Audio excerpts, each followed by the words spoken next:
Encounter செய்யப்பட்ட rowdy துரையின் உடல் பிரேத பரிசோதனைக்கு பிறகு உறவினர்களிடம் ஒப்படைக்கப்பட்டது. என்கவுண்டர் தொடர்பாக சிபிசிஐடி விசாரணை கோர இருப்பதாக துரை தரப்பு வழக்கறிஞர் தெரிவித்துள்ளார். திருச்சி எம்ஜிஆர் நகரை சேர்ந்த பிரபல ரவுடி துரை என்கிற துரைசாமி புதுக்கோட்டை மாவட்டம் வம்பன் வனப்பகுதியில் ஆலங்குடி காவல்துறையினரால் என்கவுண்டர் செய்யப்பட்டார்.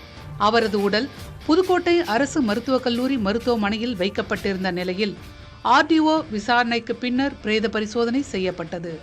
அங்கு குவிந்த உறவினர்கள் மற்றும் வழக்கறிஞர்கள் துரையின் செல்போன், மோதிரம் உள்ளிட்டவற்றை தரவில்லை என வாக்குவாதம் செய்தனர். சட்ட ரீதியாக அணுகி துரையின் உடைமைகளை பெற்றுக்கொள்ளுமாறு தெரிவித்த நிலையில் அதை ஏற்காமல் வாக்குவாதம் செய்ததால் பரபரப்பான சூழல் காணப்பட்டது.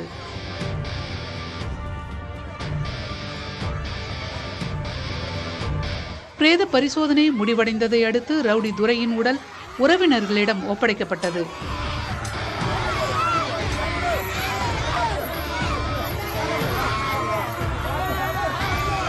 கோயம்புத்தூர் உதவி ஆணையர் அலுவலகத்திற்கு நிபந்தனை ஜாமீனுக்காக கையெழுத்திட சென்ற துரையை காவல்துறையினர் வழியில் மறித்து அடித்து புதுக்கோட்டைக்கு கொண்டு சென்றதாக அவரது வழக்கறிஞர் பிரபாகரன் குற்றம் சாட்டுகிறார். திருச்சியில் உள்ள கேஸ் கண்டிஷன் ஃபாலோ பண்ண போனவர். கண்டிஷன் நோட்டு கோயம்புத்தூர் ஏசி ஆபீஸ்ல இருக்கு. 10 நாள்கிட்ட கையெழுத்து போட்டுக்கிறான் கூட உரைச்சு. அங்க போகும்போது தான் நடந்திருக்கு. நடுவில் டோலை கிராஸ் பண்ணி போயிருக்கிறாங்க. எல்லாமே இருக்கு. 3 கார்ல போனவங்க நம்பர் பிளேட் கிடையாது, யூனிஃபார்ம் கிடையாது. போற வழியில அடிச்சு தூக்கி போட்டு வந்திருக்கிறாங்க. இதான் நடந்த உண்மை. என்கொயரி ப்ரொசீடிங்ஸ்ல இதுதான் நாங்க சொல்ல போறோம், இதுதான் சொல்லியிருக்கோம். இது சட்ட பிரச்சனை, அடுத்த பிரச்சனைக்கு போகும். சிபிசிஐடி என்கொயரிக்கு நிச்சயம் கேட்பாங்க. ஹியூமன் ரைட்ஸுக்கு ஆல்ரெடி எல்லாமே போயிருக்கு. இது போலீஸ் அபிஷியல் மேல நடந்த அஃபென்ஸ்.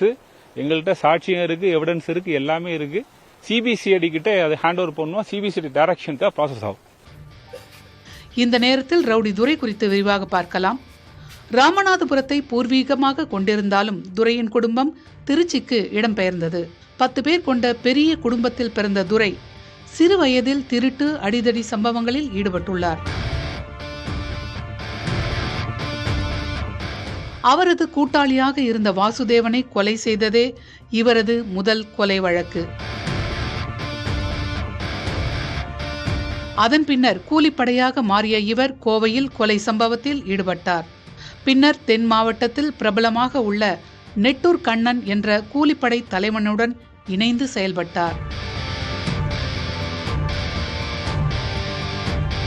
2023ஆம் ஆண்டு பிப்ரவரி மாதம் திருச்சி மாநகர காவல்துறை ஆணையராக சத்யபிரியா இருந்தபோது துரைசாமியையும் அவர் தம்பி சோமசுந்தரத்தையும் காவல்துறையினர் காலில் சுட்டு பிடித்தனர்.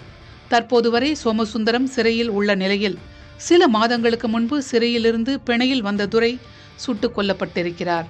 திருச்சி பொன்மலையை சேர்ந்த நார்த் டி பாஸ்கரின் கூட்டாளி இளவரசனுக்கும் துரைக்கும் திருச்சி சிறையில் இருந்தபோது மோதல் ஏற்பட்டதாக தெரிகிறது. சிறையிலிருந்து வெளியே வந்த இளவரசன் புதுகையில் தங்கி நீதிமன்றத்தில் கையெழுத்து போட்டுக் கொண்டிருந்தார். அவரை துரை மற்றும் அவரது கூட்டாளிகள் புதுக்குளம் பகுதியில் வெட்டிக் கொன்றனர். இந்த வழக்கு புதுக்கோட்டையில் நிலுவையில் இருக்கிறது. அவரது உறவினர்கள் நடத்திய சில போராட்டங்களை கடந்து மாலை வேளையில் அவரது உடற்கூறு ஆய்வு பரிசோதனை மேற்கொள்ளப்பட்டு அவரது உறவினர்களிடம் ஒப்படைக்கப்பட்டது. அதன் முன்பு அமரர் ஊர்தி மூலம் துரையின் உடல் திருச்சி கொண்டு செல்லப்பட்டது. புதிய தலைமுறைக்காக புதுக்கோட்டை அரசு மருத்துவக் கல்லூரி மருத்துவமனையிலிருந்து ஒளிப்பதிவாளர் உதயகுமாரன், சுபமுத்து, பழம்பதி.